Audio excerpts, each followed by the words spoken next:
പിതാവിൻ്റെയും പുത്രൻ്റെയും പരിശുദ്ധാത്മാവിൻ്റെയും നാമത്തിൽ ആമേൻ. സ്പേസ് ചാനലിൻ്റെ വചന വിചിന്തന വേദിയിലേക്ക് ഏവരെയും സ്വാഗതം ചെയ്യുന്നു. ഇന്ന് തിരുസഭാ മാതാവ് തിരുക്കുടുംബത്തിൻ്റെ തിരുനാൾ ആഘോഷിക്കുകയാണ്. ഏവർക്കും തിരുനാളിൻ്റെ മംഗളങ്ങൾ ഒത്തിരിയേറെ സ്നേഹത്തോടെ നേരുകയാണ്. നാം എല്ലാവരും ആയിരിക്കുക തിരുപ്പിറവിയുടെ സന്തോഷത്തിലാണ്.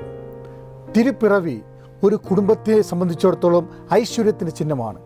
കാരണം രക്ഷകനായ ഈശോ ലോകത്തിലേക്ക് ജനിച്ചു വീണത് കുടുംബത്തിൻ്റെ ഐശ്വര്യത്തിന് വേണ്ടിയാണ്. ഒരു കുടുംബത്തെ അതിൻ്റെ പ്രതിസന്ധികളിൽ നിന്നും രക്ഷപ്പെടുത്തി മുന്നോട്ട് നയിക്കുവാൻ വേണ്ടിയാണ് യേശു ഈ ലോകത്തിലേക്ക് ജനിച്ചു വീണിരിക്കുന്നത്. നമുക്കറിയാം, യേശുവിനെ രക്ഷിക്കുവാൻ വേണ്ടി പരിശുദ്ധ അമ്മയും ഔസേപ്പിതാവും ഏതെല്ലാം രീതിയിലാണ് സഹിച്ചിരിക്കുന്നത്. എത്രയോ യാതനകളിലൂടെയാണ്, ദുഃഖത്തിലൂടെയാണ്, വിഷമത്തിലൂടെയാണ്, വേദനയിലൂടെയാണ് കടന്നുപോയിട്ടുള്ളത്. എത്രയോ നിരാശപൂർണ്ണ ജീവിതത്തിലൂടെയാണ് കടന്നുപോയിട്ടുള്ളത്.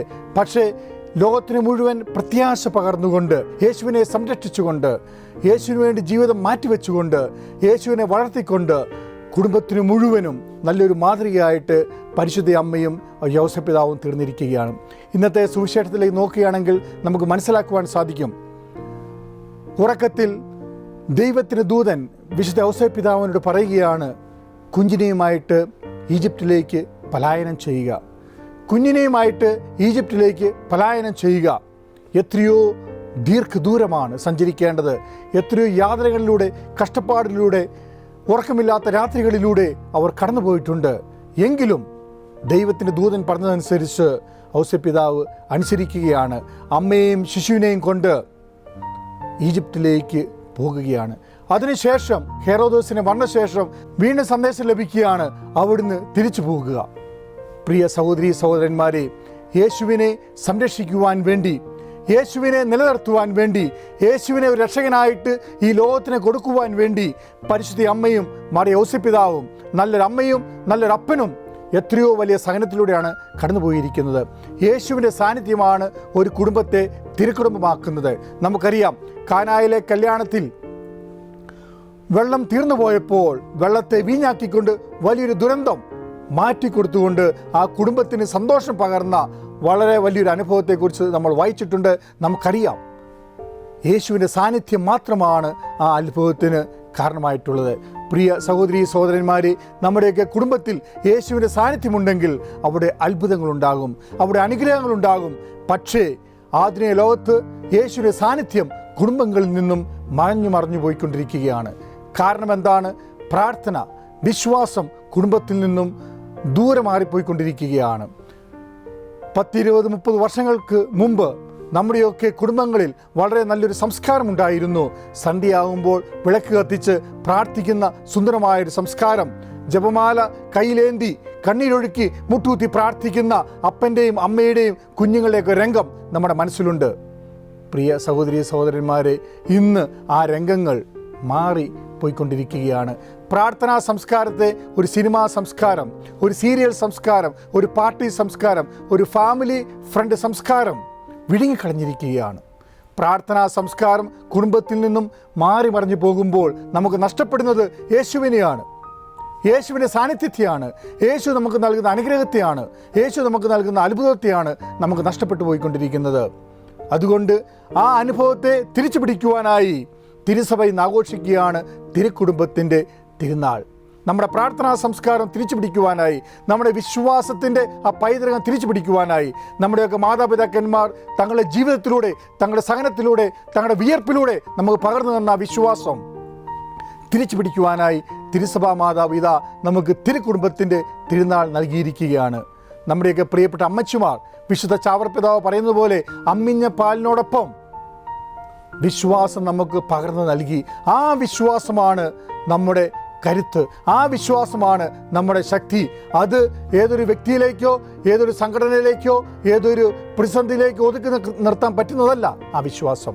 പ്രതിസന്ധിയിലും നമുക്ക് ഊർജം പകരേണ്ട ഒന്നാണ് ആ വിശ്വാസം.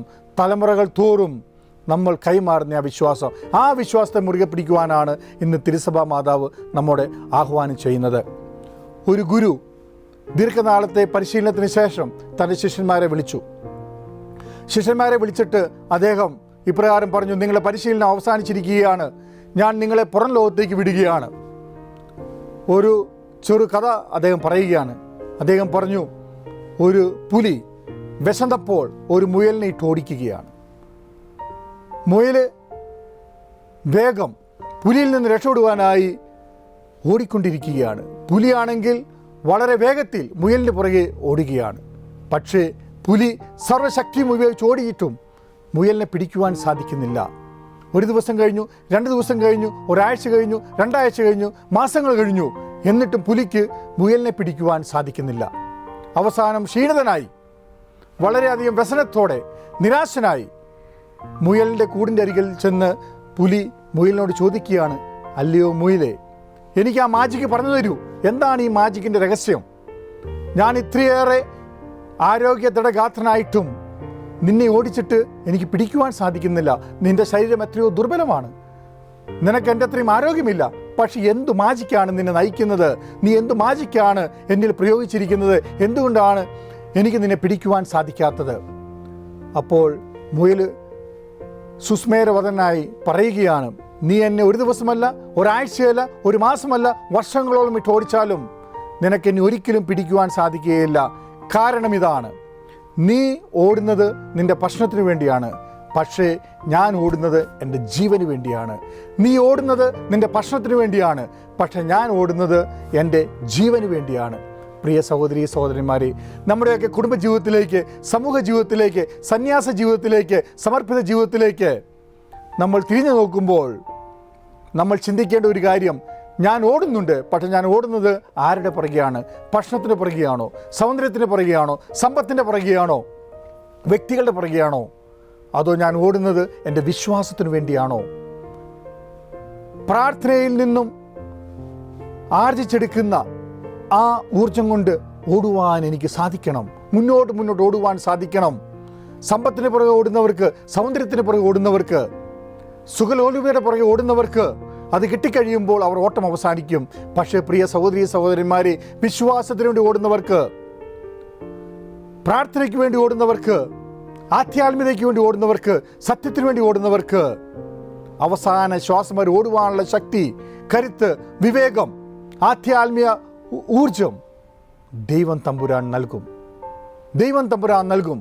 അതുകൊണ്ട് നമുക്കെല്ലാവർക്കും തിരുകുടുംബത്തിൻ്റെ തിരുനാൾ ആഘോഷിക്കുന്ന സുന്ദര സുദിനത്തിൽ ആധ്യാത്മികമായ ഊർജത്തിന് വേണ്ടി നമുക്ക് ഓടുവാൻ പരിശ്രമിക്കാം.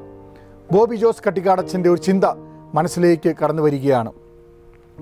2 ആത്മമിത്രങ്ങൾ ഒരു ദേവാലയത്തിൽ പ്രാർത്ഥിക്കുവാൻ പോകുന്നു. അവർ ദേവാലയത്തിൽ ചെന്ന് പ്രാർത്ഥന ആരംഭിച്ചു. അപ്പോൾ അതാ അപ്രതീക്ഷിതമായ വലിയൊരു മഴ. പ്രാർത്ഥിച്ച് പുറത്തിറങ്ങിക്കഴിഞ്ഞ് തോരാത്ത മഴയെ നോക്കി ഒരാൾ ഇപ്രകാരം കുറ്റം പറഞ്ഞു, ഈ മഴ പെയ്യുമെന്ന് ഞാൻ അറിഞ്ഞിരുന്നെങ്കിൽ തീർച്ചയായിട്ടും ഈ പ്രാർത്ഥനയ്ക്ക് ഞാൻ വരില്ലായിരുന്നു. തൻ്റെ കൂട്ടുകാരൻ്റെ നെഗറ്റീവായിട്ടുള്ള ചിന്ത കേട്ടിട്ട്, വാക്കുകൾ കേട്ടിട്ട് മറ്റേ സുഹൃത്ത് അദ്ദേഹത്തോട് പറയുകയാണ്, അല്ലയോ സഹോദര, നീ എന്തെങ്കിലും കണ്ടിട്ടുണ്ടോ ഒരു മഴ തുടങ്ങിയിട്ട് അത് അവസാനിക്കാത്തത്? നീ എന്തെങ്കിലും കണ്ടിട്ടുണ്ടോ ഒരു മഴ തുടങ്ങിയിട്ട് അതൊരിക്കലും അവസാനിക്കാത്തത്? ഈ ചിന്ത ഓർത്തഡോക്സ് സഭയിലെ ഒരു വൈദികൻ, സാജനച്ചൻ, കീമോതെറപ്പി ചെയ്തതിന് ശേഷം നിരാശപ്പെട്ട് കഴിയുന്ന അവസരത്തിൽ അദ്ദേഹം കേട്ടു, അദ്ദേഹം പുസ്തകത്തിൽ വായിച്ചു. അത് വായിച്ചപ്പോൾ അദ്ദേഹത്തിന് എവിടുന്നോ ഒരു ശക്തി കിട്ടി, അദ്ദേഹത്തിന് ഊർജം കിട്ടി. അദ്ദേഹം ഇപ്രകാരം എഴുതി. അത് മനോഹരമായൊരു ഗാനമായിട്ട് ഇന്ന് മലയാളികൾ നെഞ്ചിലേറ്റിരിക്കുകയാണ്. ഒത്തിരിയേറെ പേർക്ക് അനുഗ്രഹം നൽകുന്ന ഒരു ഗാനം, അഭിഷേകം നിറഞ്ഞൊരു ഗാനം. അതിപ്രകാരമാണ്: ഒരു മഴയും തോരാതിരുന്നിട്ടില്ല, ഒരു കാറ്റും അടങ്ങാതിരുന്നിട്ടില്ല, ഒരു രാവും പുലരാതിരുന്നിട്ടില്ല, ഒരു നോവും കുറയാതിരുന്നിട്ടില്ല. തിരമാലയിൽ ചെറുതോണിയിൽ, തിരമാലയിൽ ചെറുതോണിയിൽ, അമരത്തന്നരികെ അവനുള്ളതാ. പ്രിയ സഹോദരീ സഹോദരന്മാരെ, ആ വൈദികൻ എല്ലാ ക്രൈസ്തവർക്കും പ്രതീക്ഷ നൽകിക്കൊണ്ട് നമ്മുടെ മുന്നിൽ പറഞ്ഞു വയ്ക്കുകയാണ്. ഒരു മഴയും ഇതുവരെ തോരാതിരുന്നിട്ടില്ല, ഒരു കാറ്റും ഇതുവരെ അടങ്ങാതിരുന്നിട്ടില്ല, ഒരു രാവും ഇതുവരെ പുലരാതിരുന്നിട്ടില്ല, ഒരു നോവും ഇതുവരെ കുറയാതിരുന്നിട്ടില്ല. അതുകൊണ്ട് പ്രത്യാശയോടെ, പ്രതീക്ഷയോടെ കുടുംബജീവിതത്തിൽ, സമർപ്പിത ജീവിതത്തിൽ ഞാൻ ആയിരിക്കുന്ന അവസ്ഥയിൽ മുന്നോട്ട് പോകുവാൻ ദൈവം ആഗ്രഹിക്കുന്നു. പരിശുദ്ധ അമ്മയെപ്പോലെ, മാർ യോസേപ്പിതാവിനെ പോലെ, സകല വിശുദ്ധരെയും പോലെ ജീവിതത്തിലുണ്ടാകുന്ന ബുദ്ധിമുട്ടുകളെ, പ്രശ്നങ്ങളെ തരണം ചെയ്തുകൊണ്ട് മുന്നോട്ട് പോകുമ്പോഴാണ് നാം ഒക്കെ വസിക്കുന്ന സമൂഹം, നാം ഒക്കെ വസിക്കുന്ന കുടുംബം തിരുക്കുടുംബമായി തീരുന്നത്. കൂടുമ്പോൾ ഇമ്പമുള്ളതാണ് കുടുംബം. നമ്മുടെയൊക്കെ സാന്നിധ്യം കൊണ്ട് ആ ഇമ്പം കൂട്ടുവാൻ നമുക്ക് പരിശ്രമിക്കാം.